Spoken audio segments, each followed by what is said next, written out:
How's it going, everybody? This is the wild child, Connor Hopkins, the handsome coyote in Those Damn Coyotes. And you are listening to the Sit Down Marks podcast with DB, Primo, and AJ. What's going on, everybody out there? This is Dirty Bird. Just want to take a quick little minute here. We want to thank everybody that supported us up until this point.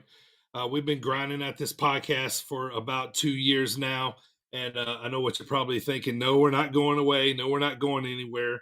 As of now, we're going to keep plugging this thing, but we're going to be switching things up here a little bit. We're going to be a monthly podcast now instead of a weekly podcast. As they say, the times they are a changing, and one thing's for sure is they are going to change. So busy lifestyles, things going on in all our lives, but we wanted to keep at it.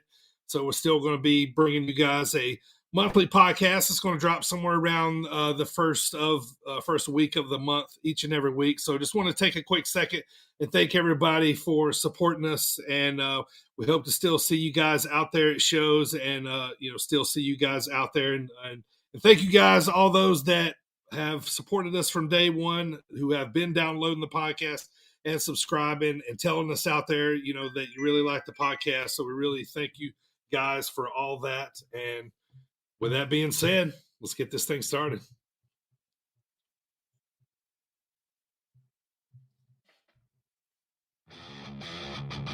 Hey, yo. If I can be serious for a minute. Oh, yeah! Acknowledge me.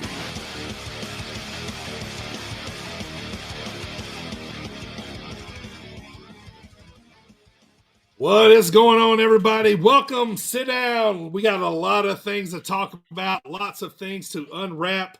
Some of us are pissed, some of us are mad, so we got a lot of things to talk about. But welcome to episode number 112 of the Sit Down Marks podcast. Thank you guys all for tuning in. This is our first monthly episode, as some things have changed. We have added a full-time Mark to the roster. If you listen to the podcast, then you know who it is. Bringing us officially to the Sit Down Marks podcast. Damn it, I'm going to have to say it. Welcome to the pod, Michael.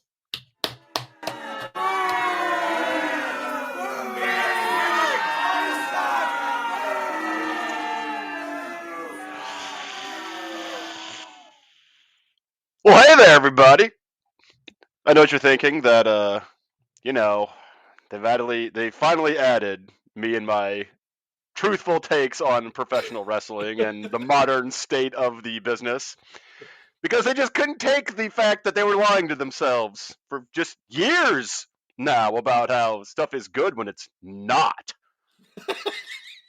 And I'm going to tell you the truth, you bastards. And I'm going to heal it up on that guy. He's above me. Well, turn your mic down when you do it.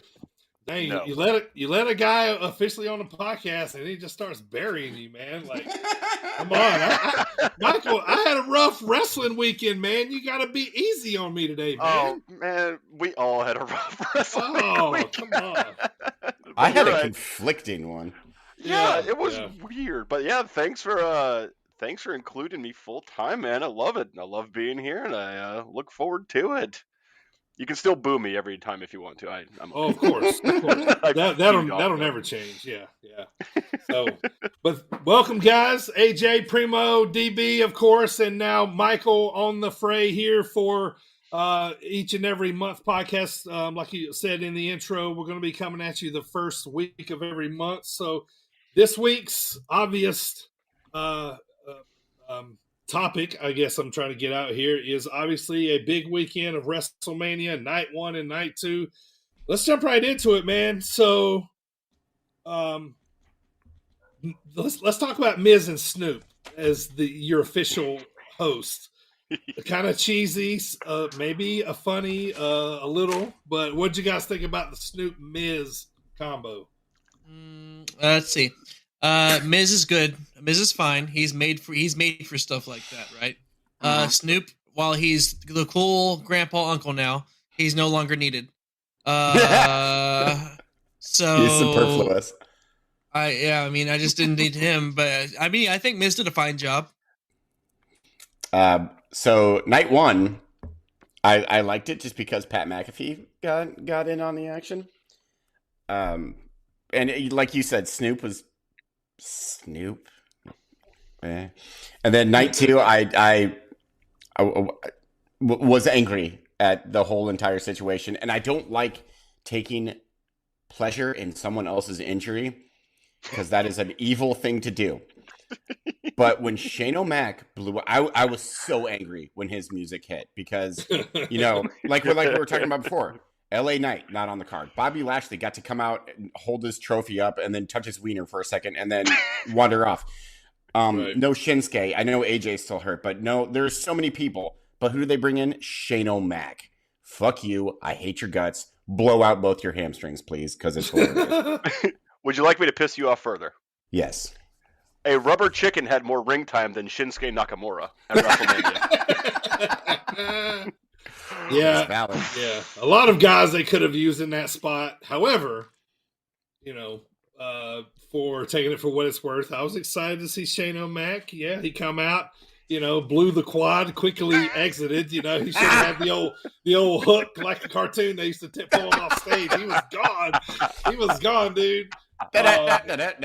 So I read today he tore a quad just like Dad. So yeah, drop down, leapfrog, blowout. You know, I'm only in my late 30s. I'm not in my 50s, and I'm not doing a fucking leapfrog drop down. All right, I'll blow some shit out. Yeah. All right, let's get into the card, boys. Night one, as we watched them on TV, this was the order. So let's talk about it right off the bat. What about Cena and Austin? You know, loading up here. They're coming in hot right off the bat. Yeah. Yeah. I kind of like this because I kind of felt like I knew that Theory was going to win now. Yeah. Because they had time to get over it. You know. Absolutely. Yeah. Well, and also, I mean, that's what was supposed to happen. We're supposed to make a star here. Right. Got one. Yeah. Also, you're also introducing star power right out the gate in John Cena. So yeah, that was fair opener and fair match. It was what I expected it to be. Right. I did not give a shit about this match. I liked seeing Cena. I like him give his little, thank you to the crowd before he did the 5-knuckle shuffle. That was nice. Yeah. Crowd right off the bat, blazing hot, which I was so excited about. This is a great crowd. Sure. But I agree. Like Austin Theory clearly should have won. Cena did the job. I wish he did it cleanly, but it's Cena, so probably not. But I mean, a low blow fits with the character, so I was fine with this. This is ear biting too. Don't forget about the ear biting. Oh yeah. Also, the scene. Sorry, don't mean to cut you off, Michael. But real quick, the John Cena Make-A-Wish entrance was really cool. That was fantastic. Yeah. Cena's still the best. Yeah. Like, perfect placement on the card for the match. Theory should have gone over. But, fun fact, this WrestleMania weekend started off with a dick punch, and it's going to continue throughout the entire weekend. So, brace yourselves, folks. You're going to get punched in the dick a lot coming up. The dick punches become more metaphorical as the weekend goes on. Yeah, this is, I was perfectly happy with the outcome. But my thing was about this being the very first match of the weekend. We saw a ref bump. Okay. Yep. We saw kind of a future star tapping, but I think it was okay because he was tapping to the greatest ever in some people's eyes. So I think it's okay. Yeah. And then already using the low blow. Yeah. That that the ref didn't see after doing the ref bump. I'm like, come on! Like this is too much here in the first match. But I'm not critiquing. I'm happy with. I guess I am, but I'm not. I'm not shitting on it. I'm not shitting on it. I guess that's another thing too. Is it's the opener of of night one, so we're still wide-eyed, bushy-tailed. We're not like super upset yet. So Emphasis on the yet. Right, for sure. When it started off with a ref bump and a dick punch, my exact reaction was, "Oh no!" And then Shane O'Mac comes out, and, "Oh no!" All right, so second match, which a lot of people said might have stole this show. This was the Fatal 4-Way men's tag team match: Braun and Ricochet versus the Viking Raiders versus Team Alpha or American Alpha. What are they now? Alpha Academy. Alpha Academy. Thank you. And, Wait a minute. And then the Street Profits, who end up winning in a very fun match. And every time I watch Montez now, I'm like, man, this dude. But I mean, oh yeah. Go ahead, AJ. Go ahead. Montez and Ricochet, awesome. This match didn't need to be on the card at all. Yeah, Take this off the card. Well, they had two showcase matches, one on each night, but that's beyond. I mean, that was their own decision. But as far as this match goes, this was definitely the better showcase match, and it was fantastic. So you're Montez, but we're not gonna sleep on Dawkins. Dawkins trucked Braun Strowman. Oh yeah, Right. oh yeah, Right. Yeah. That was nice because I don't like that thing anyway. Yeah. Oh, I don't either. I think it's stupid. yeah. Just move out of the way. Just step to the left. I don't just. The highlight of the match, the real star of the match, was Otis's dick sweat. Let's be honest. It was so nasty. That just sweat gooch hanging out. It was like, here it is. It's gonna keep going, baby. Dick It's punch, like sweat gooch. I can still see it. It's so nasty. Sweat gooch. So for the second match in a row, I went, oh no. Oh no. No, this match I was starting to have fun. I was having fun. I was like, okay, I could do without the Viking Raiders, but it's okay. I sneakily thought the Viking Raiders might win this. Right. I was kinda, for a minute, but I didn't want Braun and Ricochet to win. I wanted the Street Profits to win just because they're awesome.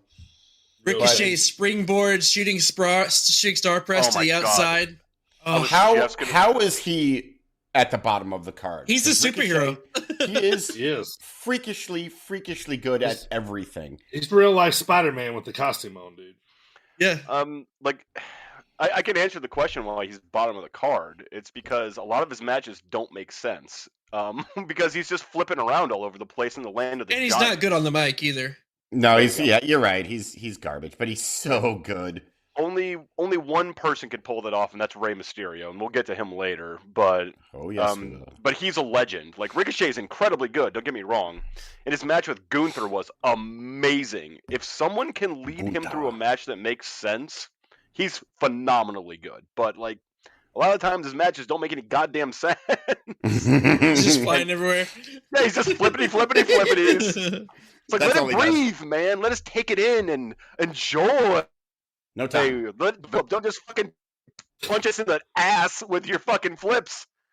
I don't know, man. Right in the I love stories, but they ain't always got to tell them. Sometimes I just, if I'm looking at Ricochet, I know what I'm getting. Either I'm watching that or I'm going to the bathroom. And then I'm watching it, then it's flippy shit. I also like the finish to this match was another after he did the springboard shooting star to the outside, he comes in to do the shooting star on the inside to Dawkins, who catches him on the knees, holds him down, and then Montez freaking touches the ceiling with his frog splash. Right. Yeah, and then smashes Ricochet right on Dawkins' knees. Every time I see Montez Ford do the top rope stuff, I always think of that scene in The Simpsons where Poochie needs to go back to his home planet. Yeah. And it's just... he just elevates up off the screen. All right, next match, Logan Paul versus Seth Rollins. These collectively might have been my favorite entrances of the weekend for this match. I love the zip line. I thought it was pretty awesome. I was surprised they did it, to be honest.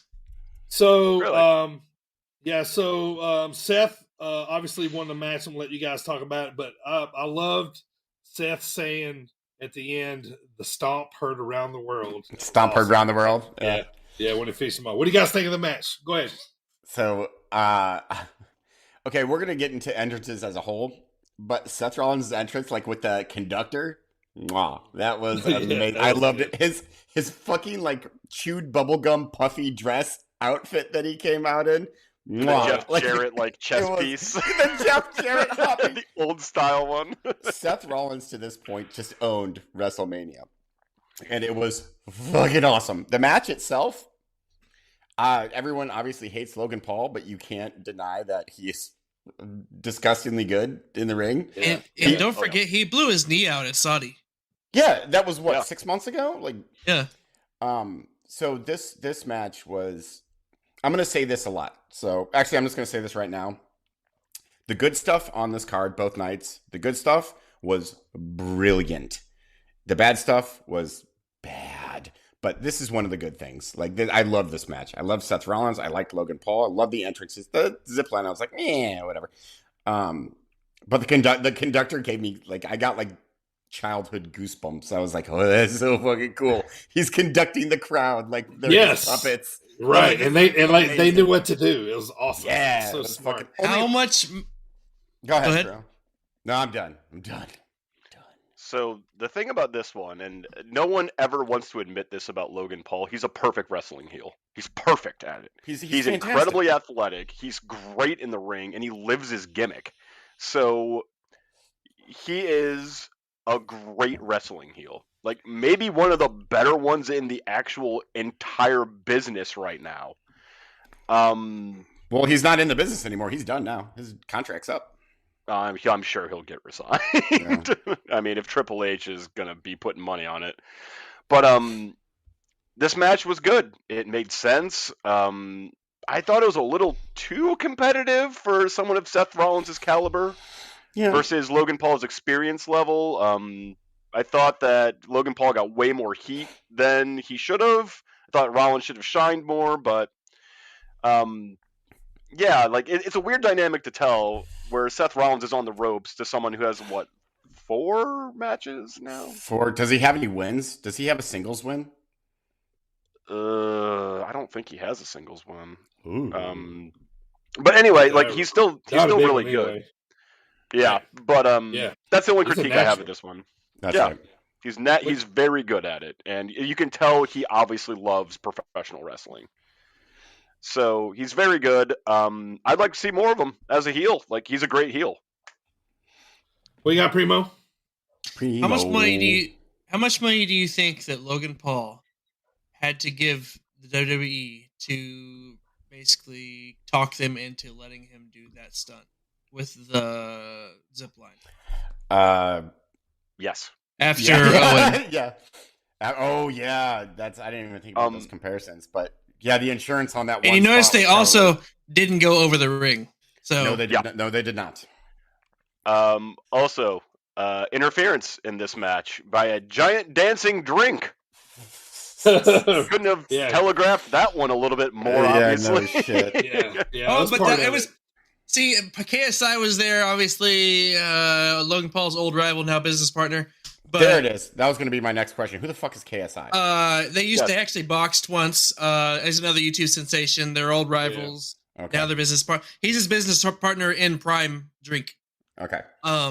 Anyway, where he was standing the whole match, the people behind him, you could tell were getting pissed off. And at one point, he was like on his knees trying to not be in their way. Get out of the way. Like, if I paid thousands of dollars at WrestleMania, this giant ass bottle better not obscuring my view. Sure. Like some knob in a fucking bottle. Or a cinnamon toast crunch. Oh my god! I was going to talk about that. God damn it! That's a whole nother thing. All of the fucking ads anyway is annoying. Yeah, that was. But back to this match. I liked when he pulled the Prime bottle and Logan jumped on that instead. Yeah, that was cool. You got to trust. I mean, Seth is one of the people you would trust to do that spot. Absolutely. So, yeah, obviously, if Seth wouldn't have won, I would have been furious. But, yeah, me too. Yeah. I did notice that at some point, clearly, someone said Logan Paul is not taking that fucking buckle bomb. Because that's one of the few times I have not seen Rollins use the buckle bomb in a match. I wish he would retire it. I fucking hate that move. I hate it so much. It's one of the most horrifying moves I've ever seen for no fucking reason. Yeah, I don't like it. Until we get to a match on the night 2, I'm going to talk about something that I was just like, no, absolutely not. But yeah, interference on this one. All right, next up was Damage Control versus Becky, Trish, and Lita. Becky pins Bailey on a manhandle slam from the second rope to get the win for the good girls. Anybody watch this? I watched it, and my God, maybe I'm looking at this through rose-tinted glasses. You guys can back me up on this. Has Lita always been that bad, or is she just lost a ton of steps? I think she's lost. She's just slow, man. And it's like she's thinking about it again. You know what I mean? Like I've said that for a while about her. Whenever Lita was in the ring, it was a brand new indie wrestler in her first match. Everything was so. I hated this match. Like the bad stuff that I was talking about. This is the bad stuff that I was talking about. This was abysmal, absolutely abysmal. I hated it. Had my mom tell me how the finish was because I was making food. Like awesome. even with Lita, like I think she is like a black hole right now, where like even like Sky and Dakota were just missing like kicks and punches by a fucking mile and a half. Yeah, it was bad. It was. Yeah, and this was the first time now this happened more in the show, but I heard them talking to each other a lot. Yep. Yeah. You know what I mean? The mics were around the mic. So, all right, let's move on.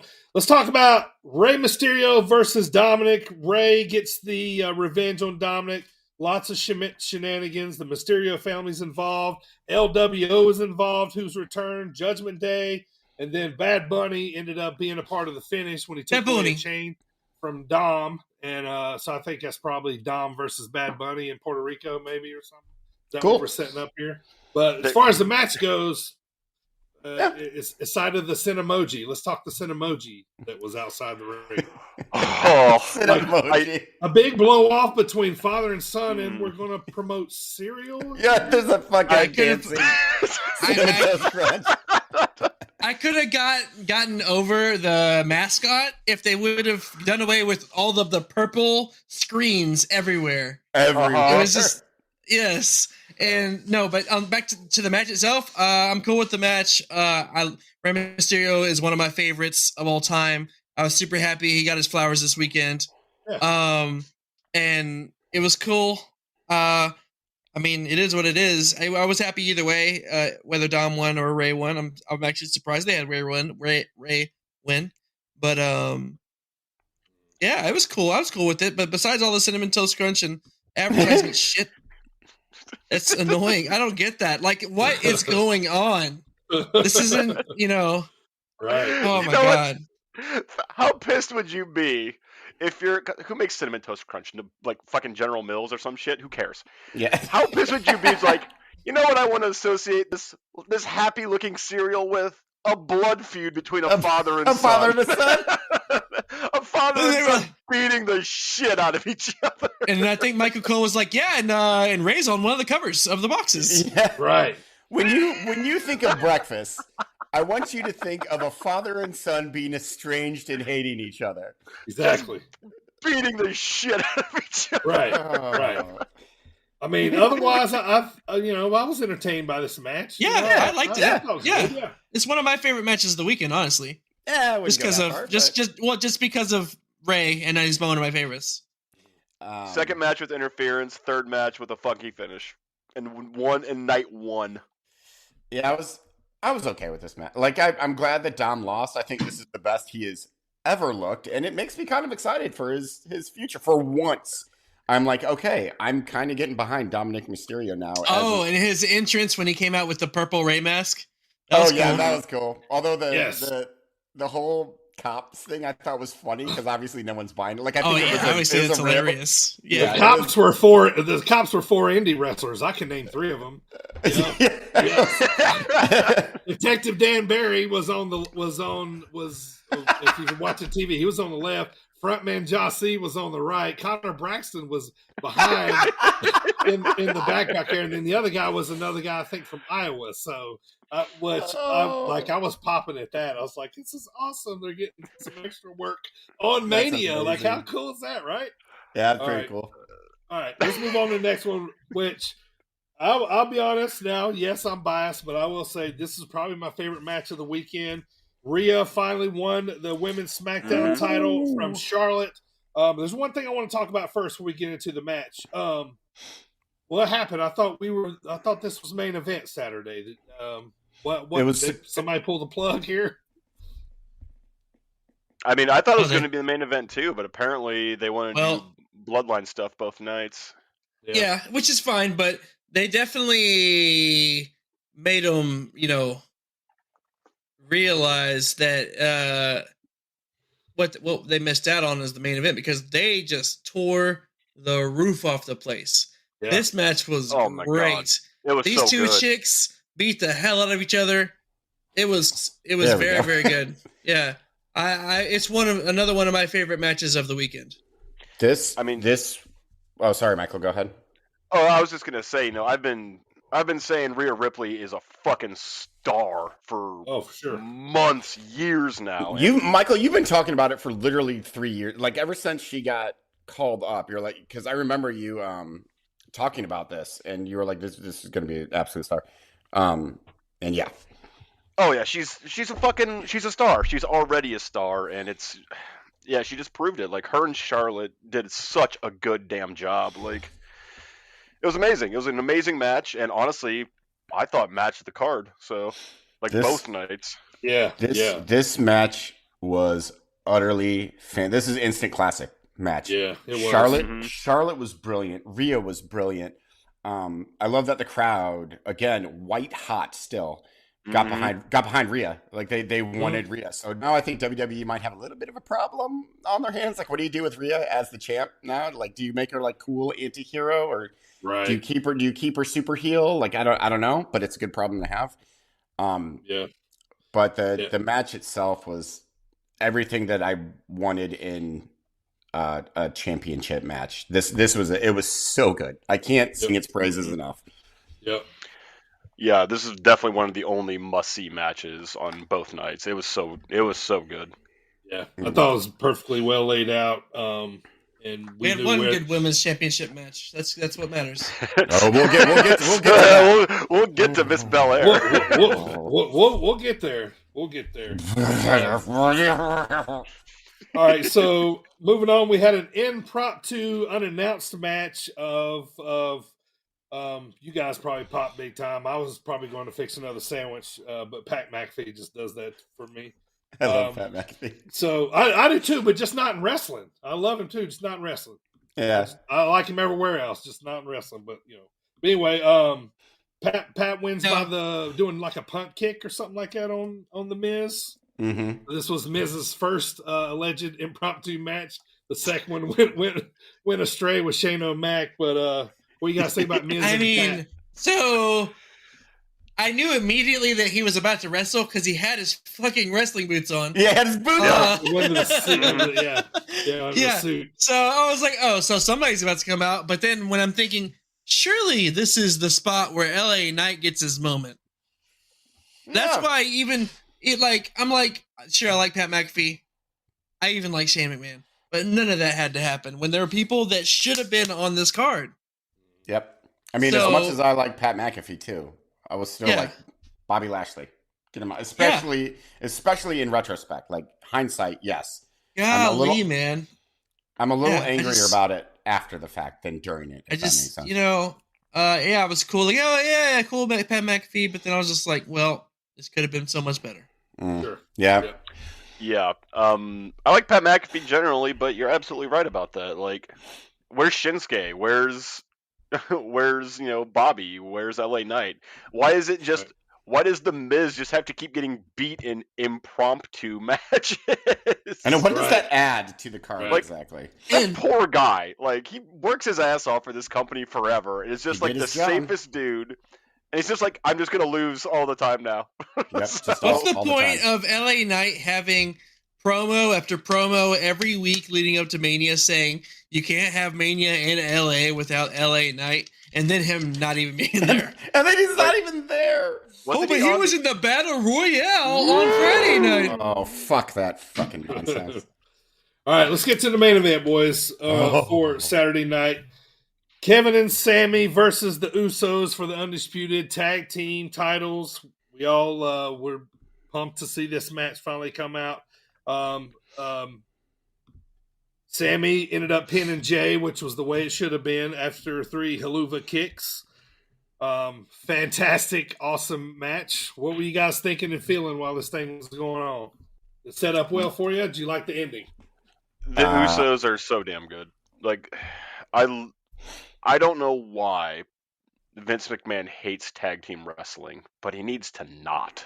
Because if this is like the kind of stuff you can have, why don't we get more tag team wrestling? Because I think that this is a lightning in a bottle right here. This match was, again, this is perfect. It was the end of a year-long storyline. Well, we thought it was the end of a year-long storyline. But I've never seen a hotter crowd for this match. Sammy hitting the 3 haluva kicks was amazing. The fact that he held up Jay for 2 of them and like pushed him back into the ring. It was everything about this match worked and worked well. And I've already watched it twice because that's how much I love it. It was emotional. The crowd loved it. It was the perfect ending to night 1. And this was my match of the entire weekend. Like, this was utterly, utterly brilliant. I loved every second of it. Yeah. Go ahead. I love how they went to the 3 haluva kicks. Every pin attempt that Kevin Owens did in the match, I paid it no attention because I knew Sammy was getting the pin on Jay. That's how it had to go down, right? Yeah, but I loved it. I loved the look at the end. I loved how he kept picking up Jay, putting him back up. You know what I mean? And just like, it was. I thought it was good stuff too. Did you guys see the PWG on their tights when Sammy and KO came out? No, I didn't. There's a little PWG logo on their gear. It was very cool. Oh, really? Oh, that's cool. I also like that. Actually, and as simple as this entrance was, this might have been my favorite entrance of the entire week with Sammy and KO, because KO came out first, all hyped up and stuff, and then waited for Sammy, and then they go to the ring and with Sammy's music playing. Like, that was the perfect choice for that, because this is Sammy's storyline, and. I can't gush enough about this match. I loved it so much. Yeah, it was really, really good. It was a great way to end the first night, and well done. They started off with a good match, and they ended it with an even better one. So I liked it. Yeah, it was midnight, and they sent me to bed happy. That's for sure. Yep. Yeah, very happy. I was happy with it, and I was like, at the end of it, I was like, man, night 1 was pretty good. Not gonna lie, like I thought night 1 was pretty decent. If I had to, give it a letter grade, I probably would have given it an A, just because I thought most of the matches I liked, and I was so excited. We're going to smelly mark here in a minute. I mean, we will. I'm not giving you a grand total yet, just one night. But I was based off of this match, I was excited for night 2, and maybe my hopes were too high. Right. They weren't. They were the proper level of high, I feel like. All right, so night 1 in the books. Let's smelly mark night 1. Michael, night 1. So the amount of smelly marks I give this one, just because I was like, what the hell are they even going to do on night 2? And then I started thinking about the card. And I was like, oh no. But night 1, I give it 7.5 smelly marks. I give it a strong B is what I give it. Okay. So again, as good as the good stuff was, and it was brilliant, like if it was that alone, this would be one of the best nights of WrestleMania ever. One of the best WrestleMania evenings of all time. But you had the Lita nonsense in there. You had the fucking Pat McAfee, which I enjoyed, but was useless. So it would be higher. So I'm going to go 8.5. Because the good stuff was that good that it kind of negates all the mediocre to bad stuff. And a lot of the bad stuff was just comical, like the Cinnamon Toast Crunch shit and the, like, starting off with a dick punch and gooch sweat. Like, Primo, where you at for night 1? So I forgot to mention earlier for the Rey Mysterio match that another thing that not only made me laugh, but I thought was pretty hilarious. Like, I just loved it. was Rey Mysterio taking his belt off and whipping his son's ass, literally. Which was great. I was like, that's so funny to me. I like that. Anyway, I give it an 8.5. Like I said, solid A. For me, that night one did everything it was supposed to do. I enjoyed night one. Yeah, I did too. I'm in an 8.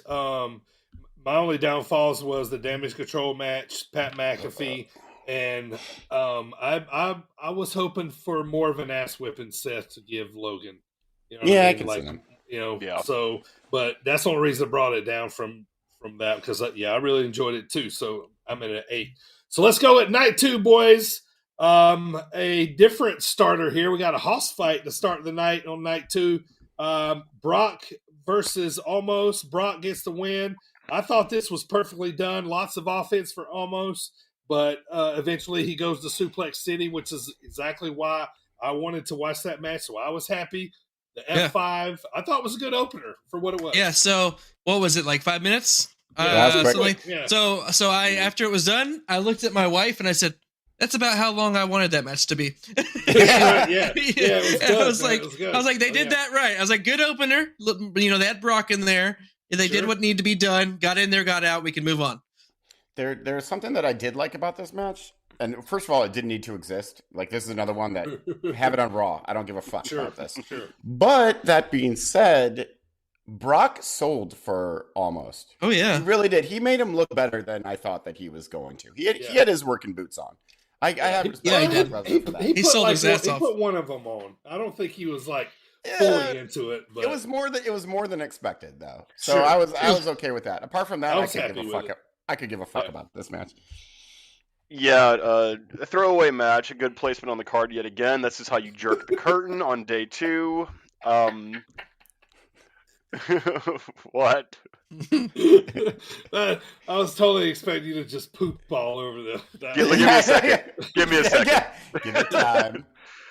Okay, let's talk about this one now. Okay. Brock Not too Lesnar long, clearly. it's the opener.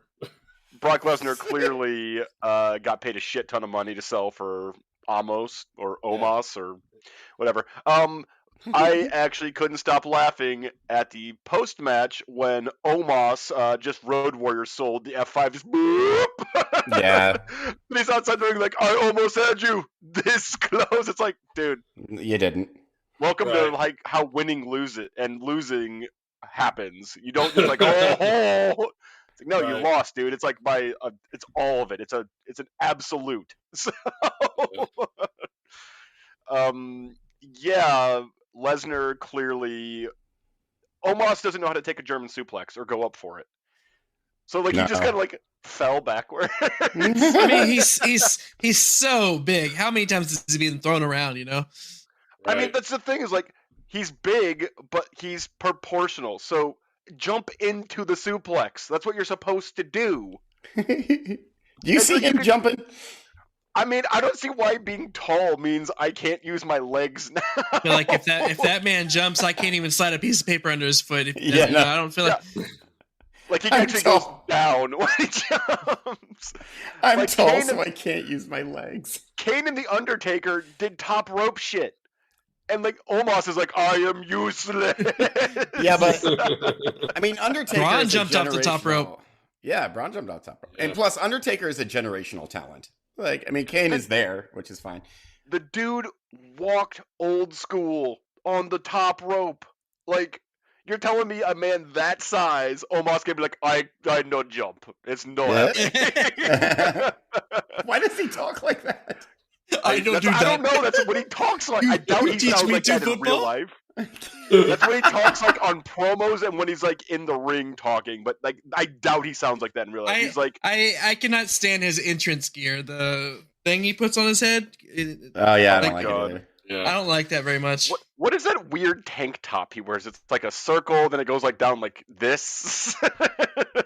Yeah. So we get it. None of us like Omos. Right. Yeah. I was hoping Brock Lesnar would just beat the piss out of him and move on. Second match of night 2, Ronda and Shayna beat Liv and Raquel, Natalya and Shotzi, and Chelsea and Sonya Deville by Ronda's armbar and making Shotzi tap out. Anybody like anything about this match? Nope, this was bad. I peed multiple times. I was actually hoping it would have been faster. This was like I said, I like the men's showcase match a lot better. I did give this one a chance. I watched them both. Raquel looks good. And if you look at these 4 teams, and it's obvious that Shayna and Ronda are going to win. Like, come on. They are real badass ladies. Like, it's going to happen. Right. I love Shayna Baszler, and I will make no secret about that. She's like my all-time favorite in active women's wrestlers right now, other than Rhea Ripley. I would love to see that matchup. The fact that Shayna Baszler keeps getting stuffed in these bullshit tag team matches, it's like, that woman's a fucking star. Use her. They're like, sorry, Michael, you're very wrong on this one. Shayna is not a star. Yeah, she's I a great agree. wrestler, but that's it. She don't come off charismatic wise. Her promos, I feel like, are always kind of fighter based. You know what I mean? Like I don't know. She just. I mean, she is a fighter. Not going to get over. She's not. I know, but she's not going to get over in no big market. You know what I mean? I mean, I don't know. The UFC just bought the WWE, so. Oh yeah, they did. Sure. But I here's just don't see anything happening with her ever. And I agree with you, but I mean, if you make her like a heel, like top heel, she's got top heel potential written all over her. In a faction. Yeah, I don't think she can do it on her own. By herself, no. By herself, no. Faction, yes.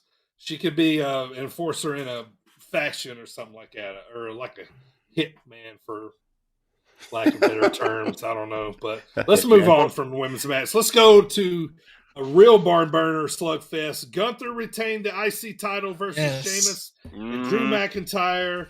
Man, did they beat the fuck out of each other. But Gunther won after a powerbomb with the pin on Drew McIntyre. So as good as Sammy and KO and the Usos were on night 1, this is how good this was on night 2. This match was unbelievable. One of my favorite things about this was that Michael Cole could not help himself but to stand up and watch this. It was so good.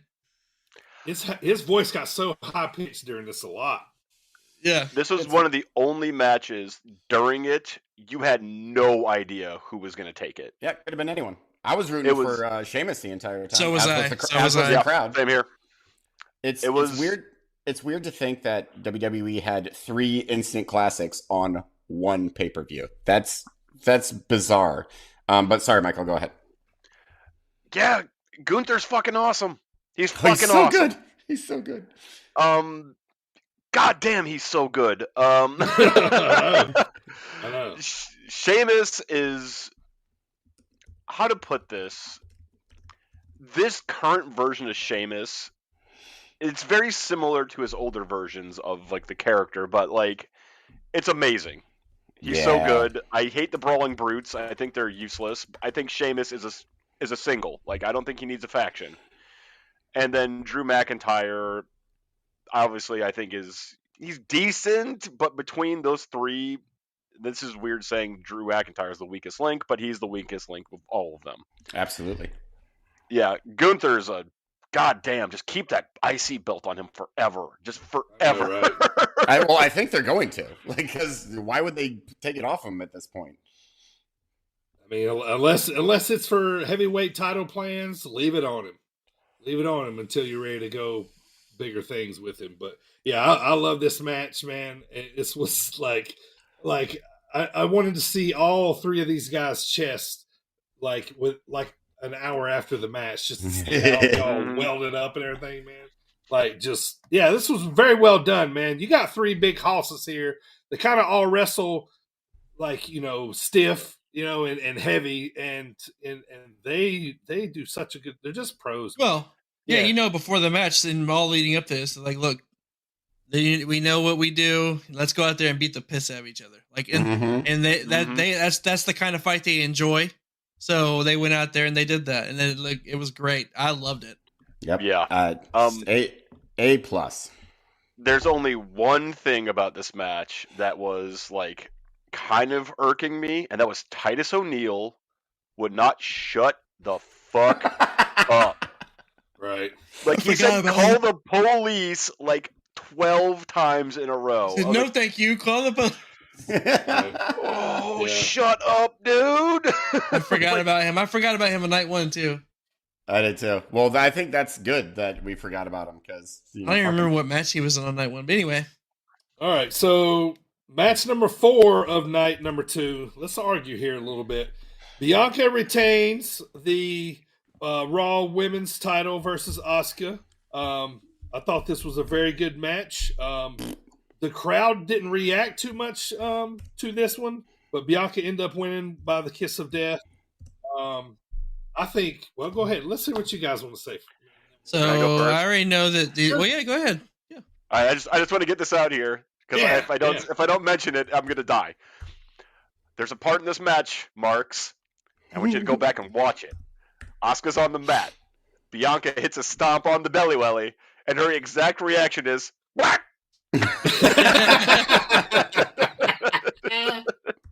It's the funniest goddamn thing I've ever seen or heard. Okay, go ahead, Primo. Sorry.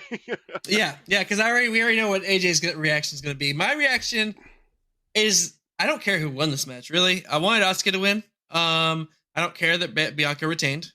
And maybe because I was expecting for this one for the ladies to be like, oh shit, look what Rhea and Charlotte did. Let's go out there and try to contend. In my opinion, this match was nowhere on the level of the match that we had in the night prior. Sure. So maybe because of my expectation of the match, I didn't really care for it that much. Yeah. It is what it is. It was good, but it was decent, I guess. I don't know. I didn't really care. I went to the bathroom a lot during this match. But yeah, I didn't care who won. I did want Asuka to win just because I like Asuka, but I'm fine with Bianca retaining. They have taken the Empress of Tomorrow character, this unstoppable, no one can expect anything from her monster, and just beaten her to dust. Like, she loses. I hated this match. I absolutely hated this match. I thought it was predictable. I thought it was just going through the motions because they knew they couldn't compete with Charlotte and Rhea. So they're like, let's just fucking go out there and why introduce the Mist if it's not going to play into the finish at all? Like, because they've already played. Bianca's gotten sprayed. She's ducked, and her partner's gotten sprayed. I feel like they've already been there. So finally, it didn't get involved in the finish, kind of, which I was expecting it to too. So check this out. If you go back and watch it, Bianca seems surprised that Asuka missed the Mist. Like, it just made Asuka look like a fool. Like, because she's just like, uh-oh, now what? It's like, I spit on the mat. Yeah, and the ref was just like, hey now, who put blue dye on this mat? It buried the ref. Asuka looked like an idiot when she missed that and then lost the match. And honestly, I think Bianca Belair's boring. I think she's a boring promo. I think she's a boring champion. But I did get my moment. Last thing about this match. There's a spot that is so unnecessary and gross and doesn't need to happen. Asuka took a power bomb on the floor. Mm-hmm. Why? Yeah. A throwaway spot no one's going to remember but me. And only because it's Mania, probably. That's the only reason I could come up with. Otherwise, it really doesn't make sense. Think about it's a hard bump. Later, Shano blows his fucking leg out on a leapfrog, and they're going to power bomb this woman on the floor. Fucking dumb. All right, AJ, let's have it.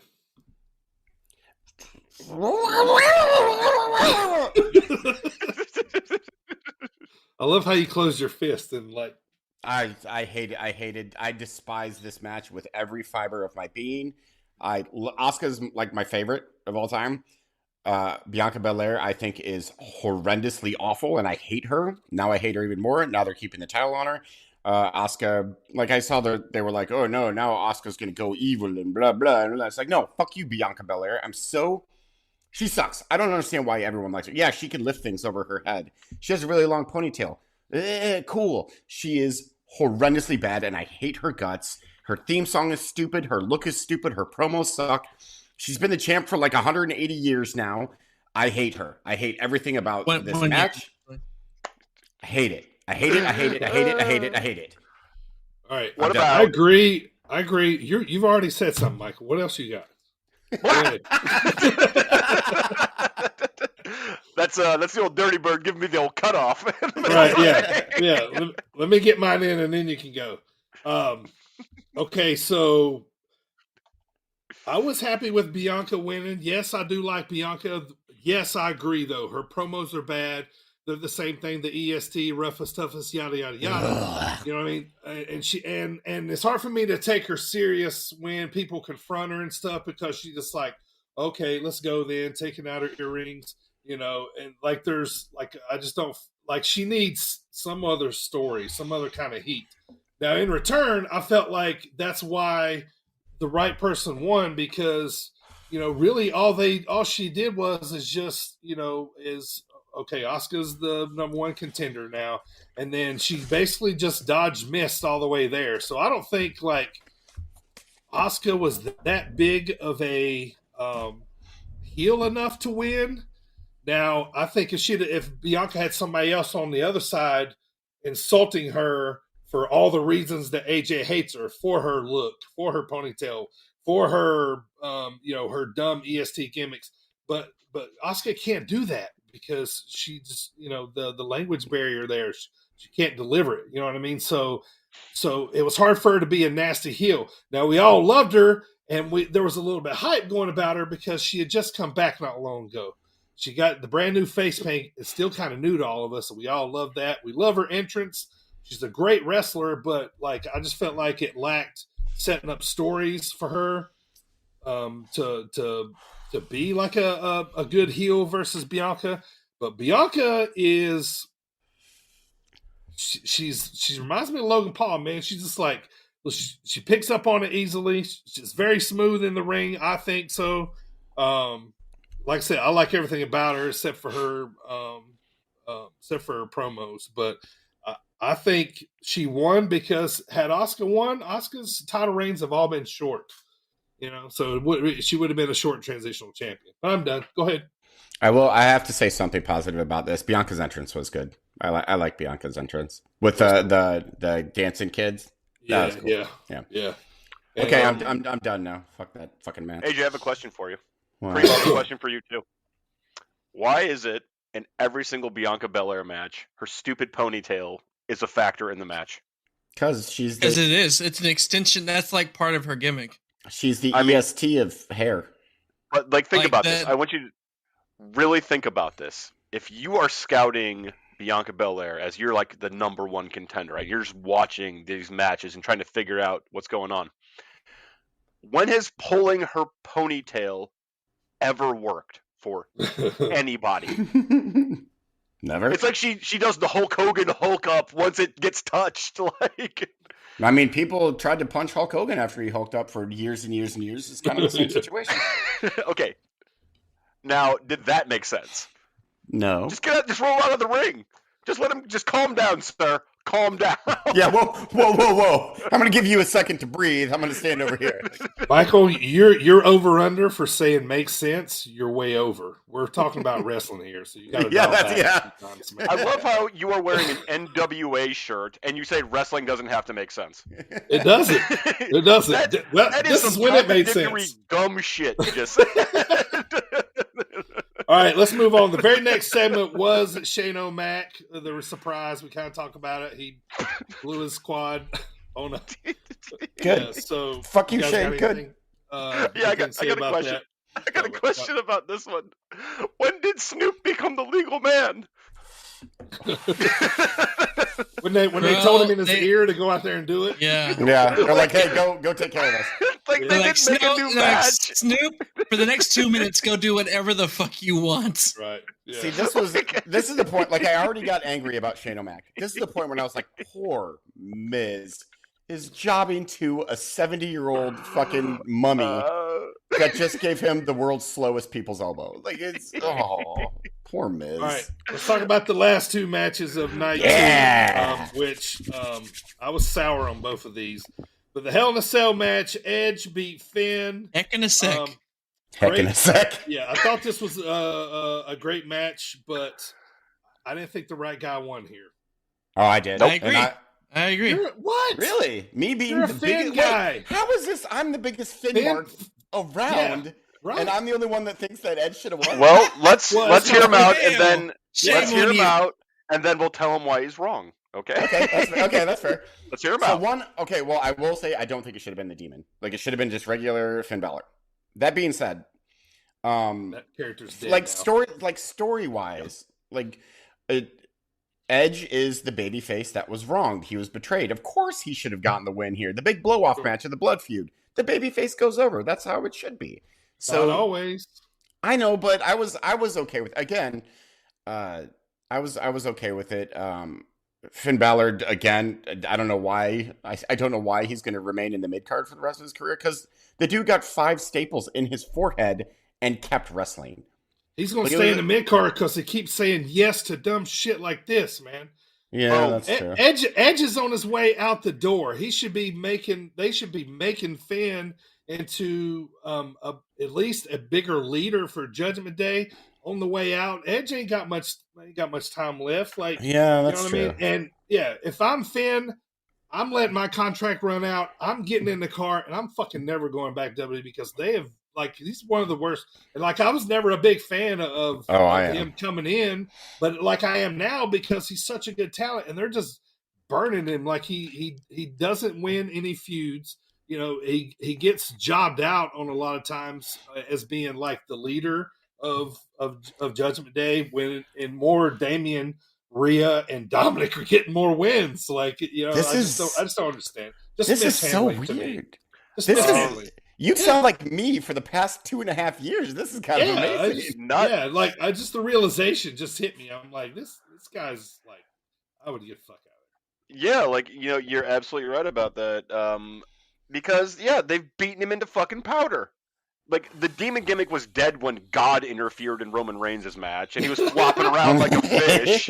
Like, just fucking stop. And so, like, he comes in as the demon again, and then Edge has got to bring back Brood Edge. Fuck off. Like, you're a part-timer beating a full-time faction leader. You're one of your top heel factions. And you're just like, nope, he's doing the job. He's jobbing to me. I don't like the points that you guys are making because they're valid. My favorite part about this match was actually the promo package. That was fantastic. Yeah, that was fucking awesome.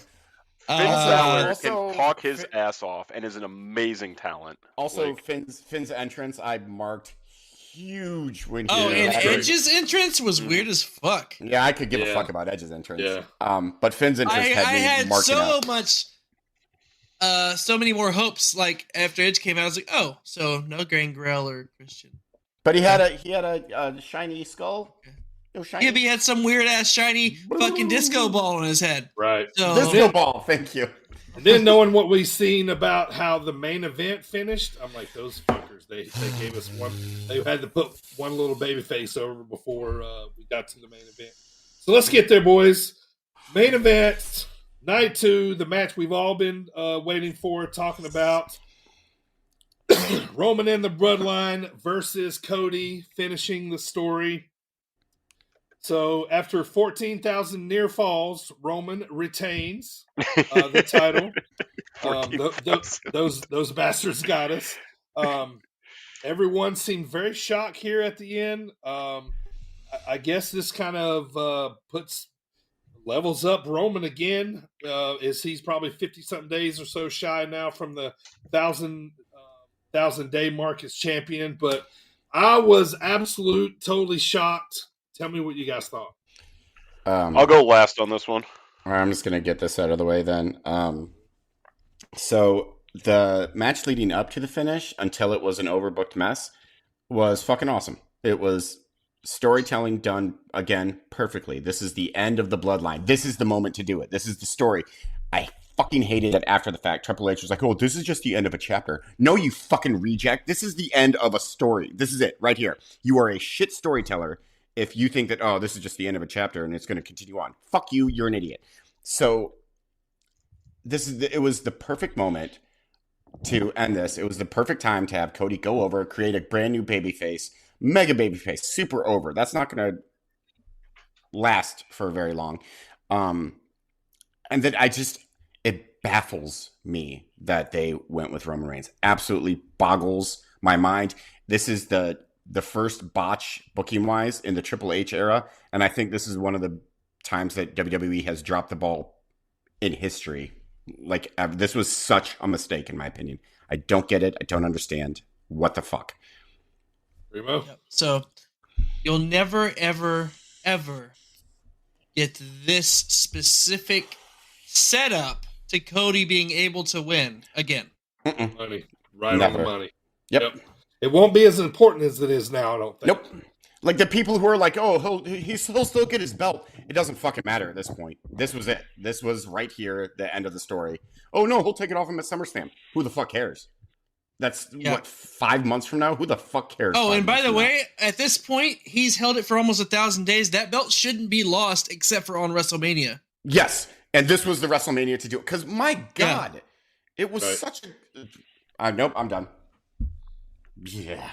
I'm going last, so I'm like, at this point in my mind, I don't want to see Roman lose it at fucking WrestleMania Backlash. Yeah, no. Or, so I'm like, oh, might as well just wait until next WrestleMania. Have fun for another year, champ. So Yeah.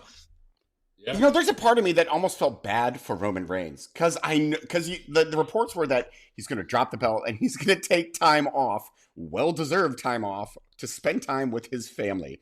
And then they're like, oh no, it's staying on you, you fucking idiot. Go march.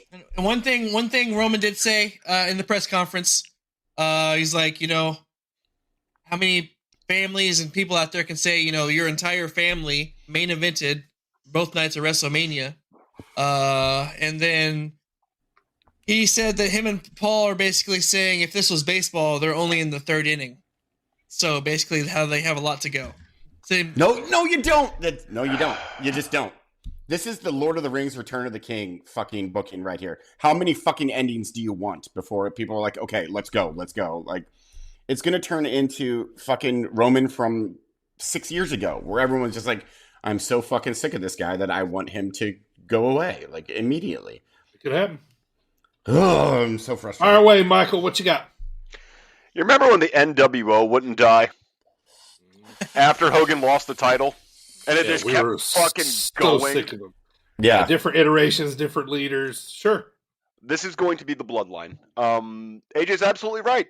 This is the complete place and time to end the story of the bloodline. You got Sammy got his revenge. You got Cody Rhodes starting to, be the champion, fulfill Dusty's legacy. What the fuck do you do with Cody Rhodes now? What the fuck do you do with him? Give him a rematch. So at Backlash. Yeah, give him a rematch in front of 15,000 media or 15,000 indifferent fans as opposed to a white hot 81,000 fan. Like, well, I think they're just going to start the story back over. I think they're just going to start Cody. They'll I'll start from the bottom. He's going to just start. If they decide to do it. I mean, I don't know. He comes out tonight on Monday Night Raw. How would you like to go 1-on-1 with the Great One more time at WrestleMania 40 right. In Philadelphia? Yeah. Rock and Cena did it. They made a match a year ahead of time. That's what I'm saying. That was what I was getting at. Yeah, and no one cared. Yeah, overbooked mess of a match at the very end. And yeah, the rubber chicken in the ring, a perfect end to the clown show that this became of storytelling. Yep, agreed. I think I was most pissed off because they involved Dusty a whole lot. They involved the Rhodes name a whole lot.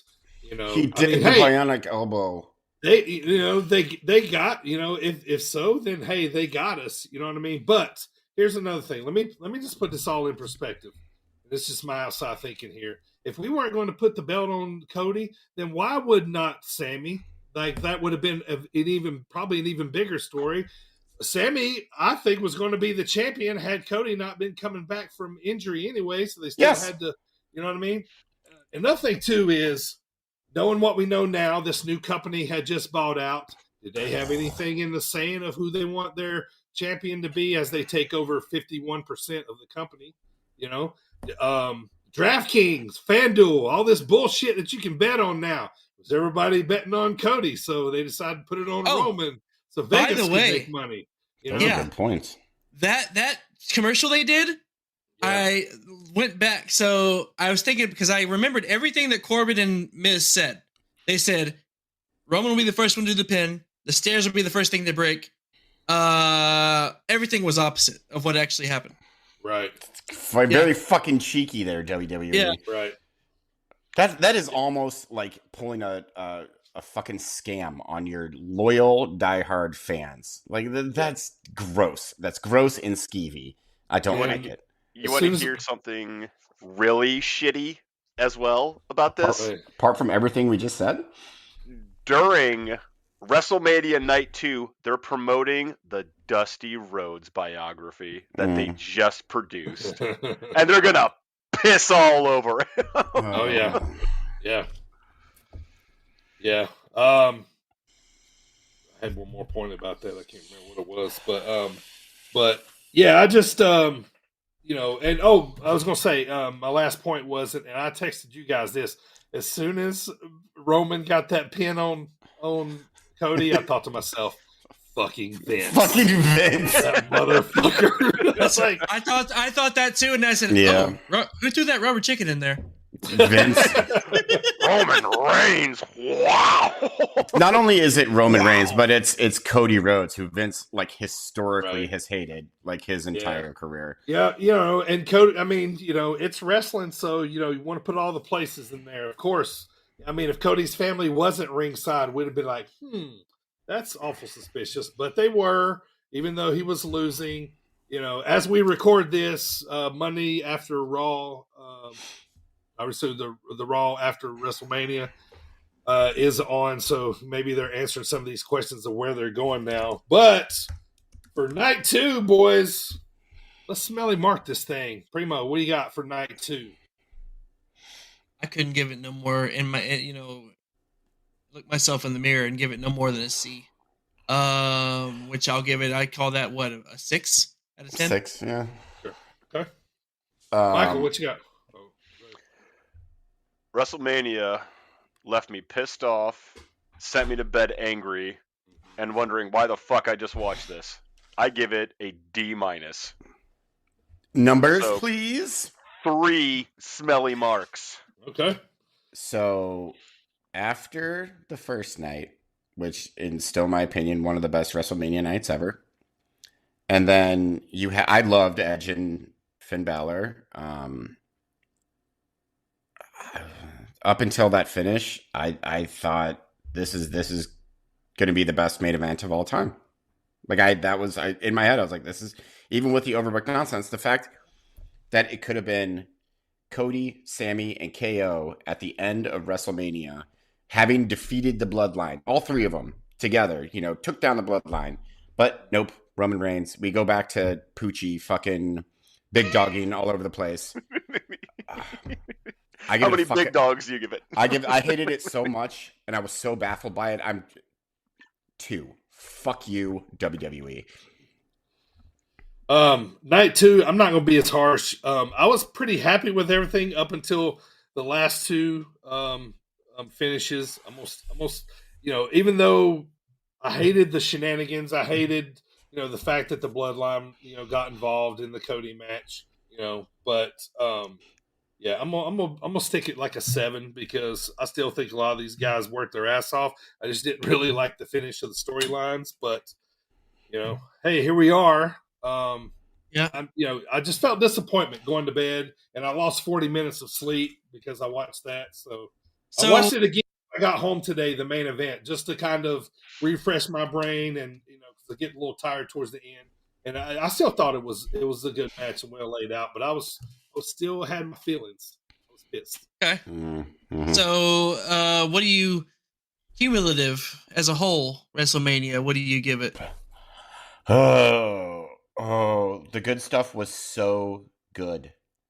Like the Gunther, Sheamus, Drew McIntyre, fucking 10. That's Stole Night too. KO and Sammy versus the Usos, 10.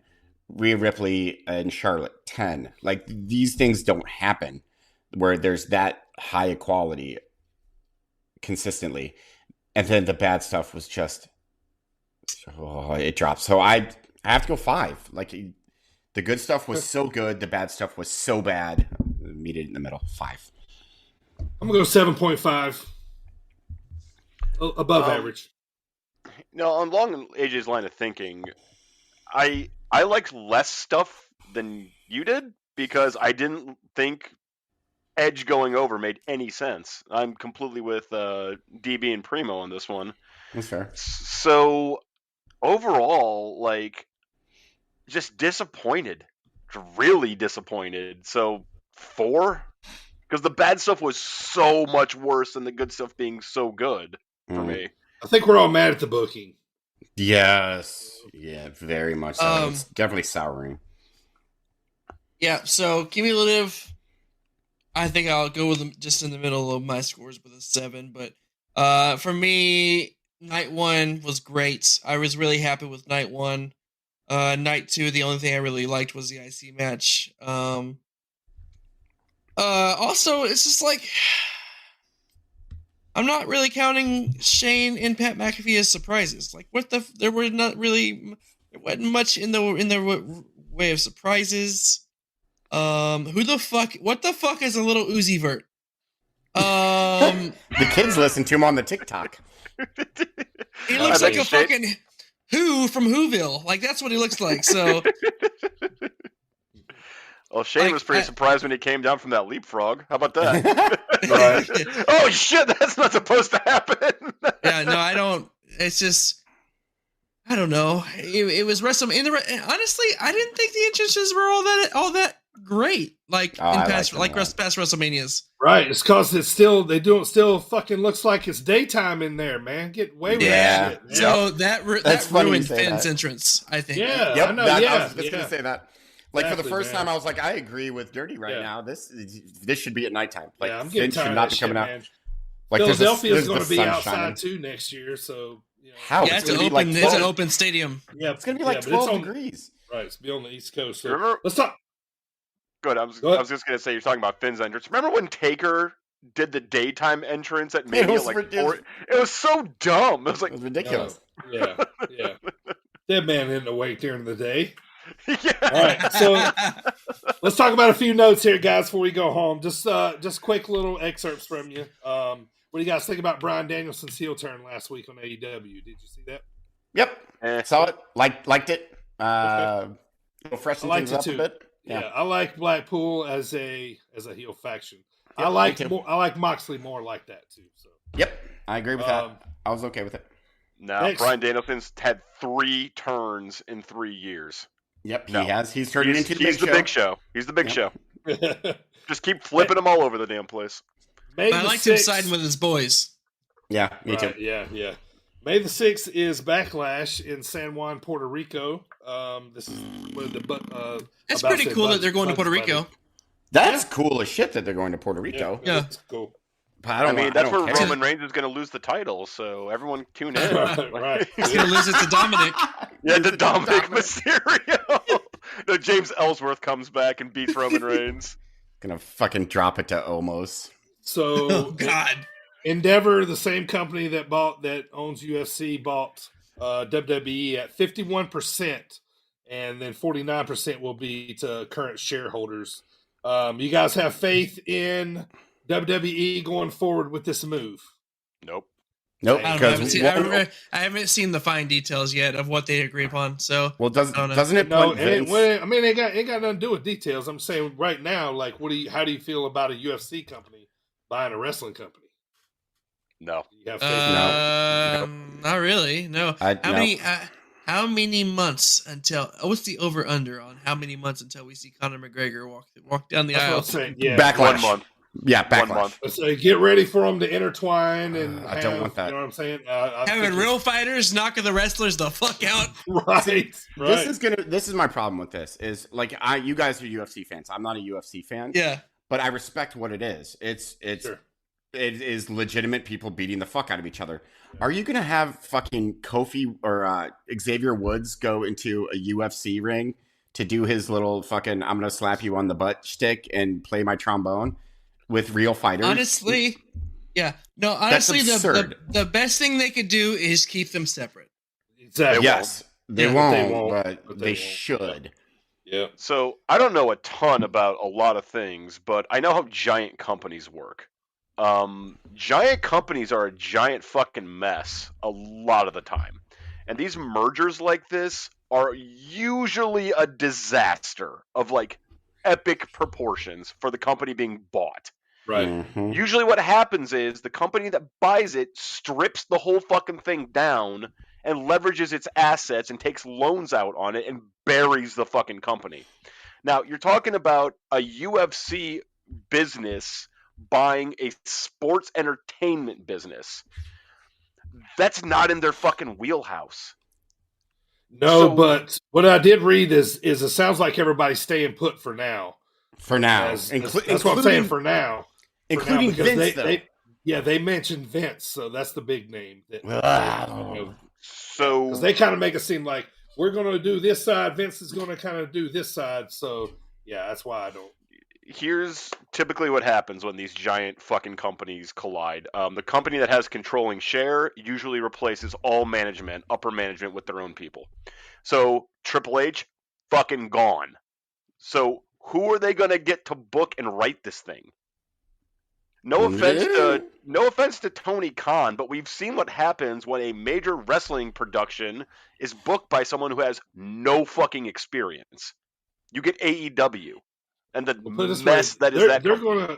going to lock down Vince or Triple. One of them are staying. They're not going to let both of them walk because that's their main figureheads. Unless they're going to let Tony Khan or what's Nick Khan. Nick Khan? Him doing it, but he's kind of Vince's guy. So, I just, I don't see him being like, all right, screw you guys, you're out of here. We're going to run this thing from here. Like, I don't know. Dude, That it seems- happens. Oh, all the I know. time in Yeah, the I'm not merger. saying it won't, but if it does, boy, AEW's gonna get a bunch of fans all of a sudden. They already will. I feel like. Oh, And Impact all of a sudden gets like, here's Finn Right. Balor on Impact. Say their Wrestling. roster sweet. triples. Right. By the way, Yeah. real quick. So, do you guys want a spoiler for Raw? I just was looking at some No, live coverage. no. Does I'm Roman about to lose watch the it. belt? I'm about to watch it right now. After No, this, we as don't soon want as no we get off. spoilers, and somebody listening Yeah. to this might not want a spoiler. All right, I won't. Yep. I won't say anything then. But you did make me say Give me it. a call later. I'm gonna watch it as soon as we hang up. So am I. All right, boys, that's it for WrestleMania this year. See you guys back here next month. Next year. around the first week of the month. AJ, Primo, and Michael, thank you guys. Woo! See you guys next Yes. week. AJ, Absolutely. Take us home, Daddy. Oh shit! Fucking I was. EST of Gooch Sweat.